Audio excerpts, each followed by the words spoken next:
Albert Einstein ने कहा था कि कल्पना ज्ञान से ज़्यादा जरूरी है। सिर्फ पढ़ लिख लेने से या बहुत सारा ज्ञान होने से कोई होशियार नहीं बनता। असली बुद्धिमानी ये है कि हम किसी चीज़ को कैसे सोचते हैं, मुश्किल हालात में क्या हल निकालते हैं और कब कहाँ अपना दिमाग सही तरीके से लगाते हैं। लेकिन ये तभी मुमकिन है जब हमारा दिमाग खुद सही तरीके से काम कर रहा हो। और दिक्कत यह है कि आजकल ज़्यादातर लोग अपने ही दिमाग के सबसे बड़े दुश्मन बन गए हैं। इस वीडियो में हम उन 10 बुरी आदतों के बारे में बात करेंगे जो हर दिन तुम्हारी सोचने की ताकत को कम कर रही हैं और तुम्हें इसका एहसास तक नहीं हो रहा है। अगर तुम चाहते हो कि तुम्हारा दिमाग एक सुपर कंप्यूटर जैसा तेज चले तो तुम्हें अपने सिस्टम से ये 10 दिमाग खराब करने वाले वायरस अभी के अभी हटाने होंगे। आदत नंबर 1, हर छोटी बात पर तुरंत रिएक्ट करना। अगर किसी ने कुछ कह दिया तो तुरंत गुस्सा आ गया। कोई अपनी राय दे रहा है तो उसे अपने ऊपर ले लिया। सोशल मीडिया पर किसी ने कुछ लिख दिया तो दिन भर उसी के बारे में सोचते रहे। देखो, हर बात का जवाब देना तुम्हारी जिम्मेदारी नहीं है। तुम कोई रिएक्शन देने वाली मशीन नहीं हो। समझदारी यह है कि जब जरूरत हो तब सोच समझ कर जवाब दो। हर छोटी बात पर भड़कने वाले लोग धीरे धीरे अंदर से कमजोर बन जाते हैं और जब अंदर से कमजोर हो जाते हो तो दिमाग की ताकत भी कम हो जाती है।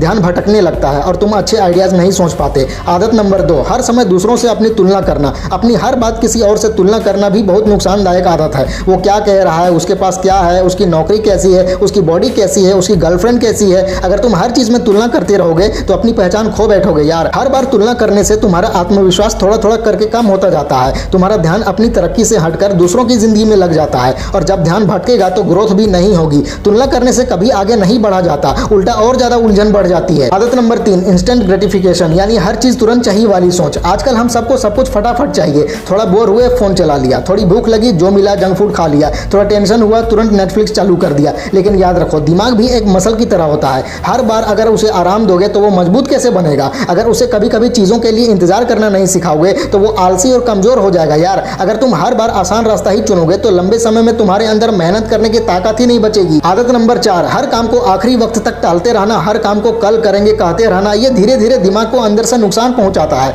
जब तक प्रेशर ना बढ़ जाए तब तक काम को टालते रहना और फिर आखिरी रात को भाग दौड़ में काम करना, इससे दिमाग की सही सोचने और फैसले लेने की ताकत कम होती जाती है। जो काम शांति से और अच्छे से हो सकता था अब वो टेंशन में और गलतियों के साथ होता है और फिर काम होने के बाद पछतावा होता है कि काश पहले कर लिया होता। ये पछतावा धीरे धीरे तुम्हारे आत्मविश्वास को खा जाता है और तुम्हें अंदर से कमजोर बना देता है। आदत नंबर 5, बेकार की चिंता करना। हमारी जिंदगी में कुछ चीजें हमारे हाथ में होती हैं और कुछ चीजें ऐसी होती हैं जिन पर हमारा कोई कंट्रोल नहीं होता। लेकिन दिक्कत यह है कि हम ज्यादातर समय उन्हीं चीजों के बारे में सोचते रहते हैं जो हमारे कंट्रोल में है ही नहीं। अगर कोई तुमसे नफरत करने में लगे रहे, कोई तुम्हें गलत समझते रहे तो क्या हर बार जाकर उसे समझाना जरूरी है? क्या हर किसी को खुश करना तुम्हारी जिम्मेदारी है? नहीं। जब तुम बार बार ऐसी बातों की चिंता करते हो तो तुम्हारा दिमाग उलझने लगता है। जैसे कोई कमरा गंदगी से भर जाता है और उसमें चलना मुश्किल हो जाता है, वैसे ही चिंता से दिमाग में भी सोचने की जगह नहीं बचती और जब दिमाग उलझा होता है तो तुम किसी चीज पर ध्यान नहीं दे पाते। इसलिए बेवजह की चिंता करना बंद करो और सिर्फ उन्हीं चीजों पर ध्यान दो जो तुम्हारे बस में है। आदत नंबर 6, मल्टीटास्किंग, यानी कई काम साथ में करना। आजकल हम एक साथ कई काम करने को समझदारी समझते हैं, लेकिन ये आदत हमें धीरे धीरे कमजोर बना रही है। तुम सोचते हो कि म्यूजिक सुनते सुनते मोबाइल भी देख लूं,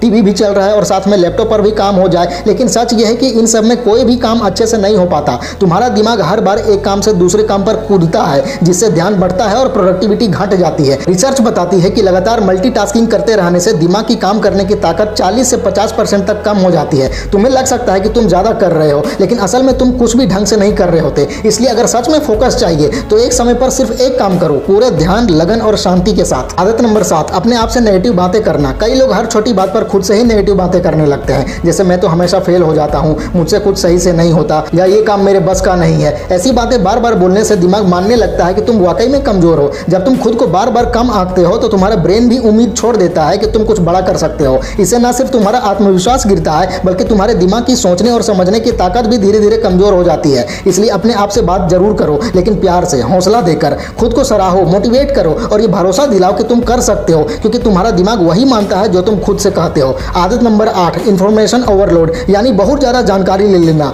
आज के दौर में हर पल नई जानकारी हमारे सामने होती है। कभी यूट्यूब की वीडियो, कभी इंस्टाग्राम की रील्स, कभी न्यूज, कभी ब्लॉग या पॉडकास्ट। इतना सब कुछ एक साथ देख सुन रहे हो कि दिमाग के पास उसे समझने और संभालने का वक्त ही नहीं बचता। तुम ऊपर ऊपर से चीजें ले तो रहे हो लेकिन अंदर तक कुछ बैठ ही नहीं रहा। सच्चाई यह है कि जानकारी को समझने और अपनाने के लिए शांति और सोचने का समय चाहिए। लेकिन अगर तुम्हारा दिमाग हर वक्त किसी नई चीज में उलझा रहेगा तो वो सिर्फ उलझन में पड़ता जाएगा। अगर सोच को साफ नहीं किया तो समझदारी आ ही नहीं सकती। इसलिए जरूरी है कि जितना ले रहे हो उतना ही गहराई से सोचो और उसे अच्छे से समझो। आदत नंबर 9, अपने इमोशंस को नजरअंदाज करना। जब तुम अंदर से दुखी होते हो, गुस्से में होते हो या बहुत बेचैनी महसूस करते हो लेकिन फिर भी बाहर से कहते हो कि मैं ठीक हूं, तो तुम अपने दिमाग से झूठ बोल रहे रहे होते हो। ऐसा करने से तुम अपने ऊपर एक अनचाहा बोझ डालते हो। इमोशंस को छुपाना कमजोरी नहीं है, बल्कि उन्हें समझना और जाहिर करना समझदारी है। जब तुम अपने फीलिंग्स को अपनाते हो तभी तुम ये समझ पाते हो कि तुम कैसे रिएक्ट कर रहे हो और क्यों कर रहे हो। जो इंसान अपने इमोशंस को पहचानता है वो सही फैसले ले पाता है। इमोशनल इंटेलिजेंस यानी अपनी भावनाओं को समझना और संभालना, ये भी असली समझदारी का हिस्सा है। आदत नंबर 10, हर बात के लिए दूसरों से मंजूरी लेना। अगर हर बार कोई काम शुरू करने से पहले तुम्हें 4 लोगों से पूछना पड़ता है कि क्या मुझे ये करना चाहिए, तो समझ लो कि तुम धीरे धीरे अपनी सोचने की आजादी खो रहे हो। हर बार दूसरों की मंजूरी लेकर ही फैसला करना तुम्हारे दिमाग की अपनी ताकत को कम कर देता है। तुम अपने इंट्यूशन यानी अंदर की आवाज पर भरोसा करना भूल जाते हो, और जब तक तुम अपनी गट फीलिंग पर भरोसा नहीं करना सीखते तब तक तुम कभी भी आत्मनिर्भर और मजबूत दिमाग नहीं बना सकते। समझदार बनने के लिए सबसे जरूरी है कि तुम खुद के फैसले खुद ही लेना सीखो, चाहे वो छोटे हो या बड़े।